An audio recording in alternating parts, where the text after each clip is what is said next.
Hello and welcome everyone to another Fantasy Premier League video. My name is Mo and this is my channel FPL Inklink, where you can get the latest information and best advice on Fantasy Premier League for the season of 2021-2022.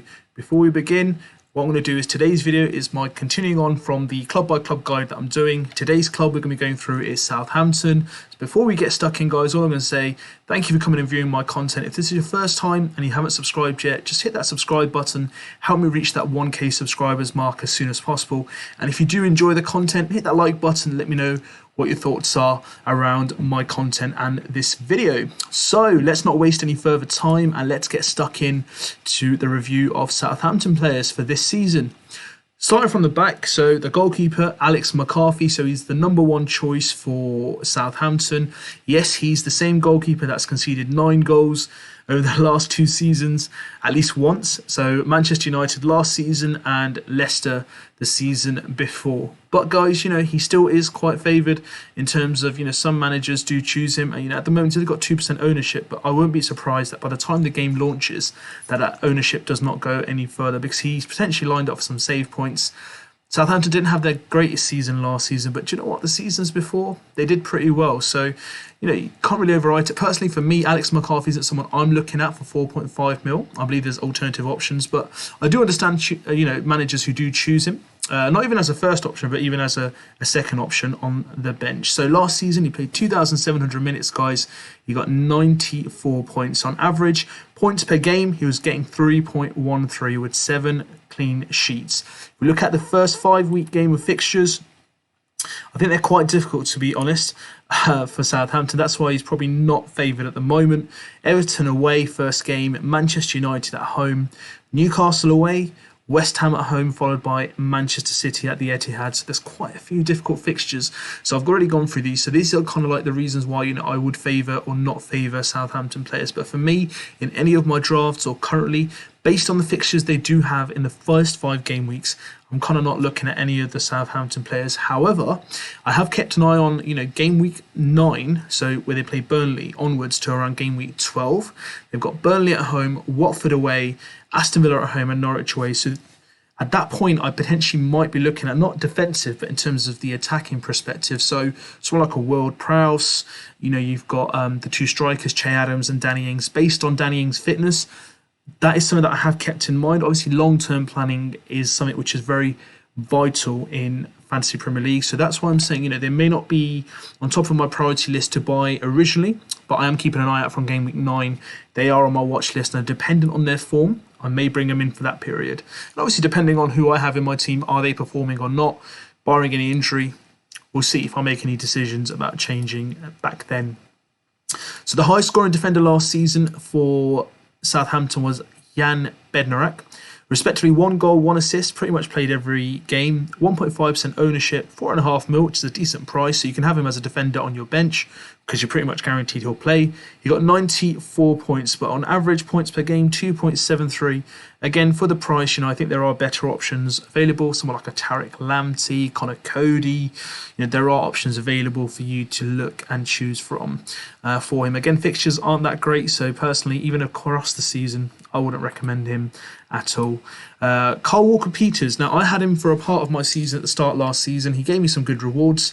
3 assists as well over the course of the season, which is not bad for a defender who's priced 4.5 mil last season. He has gone up in price to 5 mil. Do I think that's the right price for him personally? I think it's a bit too high. 1.1% ownership, which, obviously is understandable because of his increase in price, but he's guaranteed to play week in, week out, barring injury. He was injured for a period, but when he was fit, he was playing right wing back, and he does like to get forward and whip a few balls in. He's quite unlucky because I did watch him very closely when he was in my squad. There's a lot of missed opportunities, some goals from that were ruled offside. So he could have had some more points and some more returns as well. But on average, points per game, he was getting 3.16. Now, for a 4.5 mil defender, that's not bad. But for a 5 mil defender, we have alternatives. So you've got Kofau, to choose from. That's my personal recommendation for a 5 mil defender at the moment. And again, fixtures aren't that great. So try to avoid him for the first part of the season. I wouldn't go any Southampton defence or goalkeeper personally, but if that is your choice, then I'd say game week 9 onwards, good choice. So James Ward-Prowse, the high-scoring midfielder, and I'll tell you, he was the highest-scoring player for Southampton last season. 8 goals and 7 assists, respectively. He takes their set pieces. He took penalties when Danny Ings was injured, and he scored that penalty against Manchester City. Played every single minute last season, guys. He's owned by 8% of managers. 6.5 million price, 156 points. On an average, he was averaging 4.1 points per game last season. Now, if you look at similar price players, you've got Rafinha, you've got a 6.5 Bundia, you've got Tielemans. So is he the best of the bunch? I think he does lead the line. He's a good differential as well, only 8% at the moment. And, obviously the fixtures at the start don't really cry out for much, but there's no reason why he can't, create a goal or create an assist from a set piece against those fixtures. But definitely from game week 9 onwards, he may be someone that I look to bring in to replace someone like a Rafinha. Obviously bearing on prices as well, price rises and decreases. But Ward-Prowse is someone definitely to keep a lookout for, guys. And then in terms of forwards, we'll go Che Adams first because he got the highest points in terms of players last season.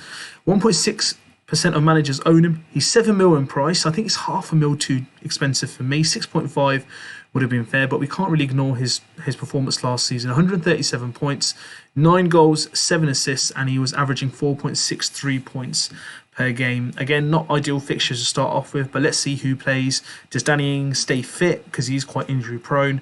And let's see what kind of a start they go on. And if he does get goal scoring, guys, I will look to bring him in to replace one of my attackers. And that will kind of give me kind of like half a mil to use elsewhere on the pitch as well. Last but not least, this is going to be my star recommendation, is Danny Ings. Now, yes, I know he's injury prone. Yes, he's frustrating. But you know what, guys? When he does play, he's an absolute dream for FPL managers. And I'm going to tell you exactly why. Almost owned by 4% of managers. 8 mil in price, which is quite expensive, to be fair. You've got Bamford, Calvert-Lewin around the same price, who aren't as injury prone and probably will play more minutes than him if he doesn't get an injury at all. 12 goals, 4 assists, and that puts him at 5.43 points per game, which is quite impressive. So when he is on the pitch, he will make that difference, guys. He's always there or thereabouts. Been a prolific striker. Last 2 seasons been unbelievable for him. Got nearly 200 points this season before. So let's see how he plays. If he goes into form, I'm definitely going to look to bring him in game week 9 onwards for him to take the best advantage of his form and hopefully get some good returns. So that's my Southampton review, guys. Let me know what your thoughts were. Have I gone through the players that you were looking at? Or have I not mentioned the player that you were looking into as well? Just let me know. Drop me a comment. Contact me on my social media and I'll help you out with some information around that, guys. Did you like this video? Hit that thumbs up like button. Subscribe to the channel, guys. Help me get to that 1K mark as soon as possible. That's the next target. If you haven't joined the FPL League, the league code's right at the bottom. Go to the website, type that in, join the FPL Inklink Family League, and let's have an amazing season as the season progresses. My social media is at the bottom as well, so if you need to contact me, guys, feel free to, and I'll get back to you guys as soon as possible. Once again, thanks for tuning in. Keep a lookout for some more FPL content, and I'll be back with some more very, very soon.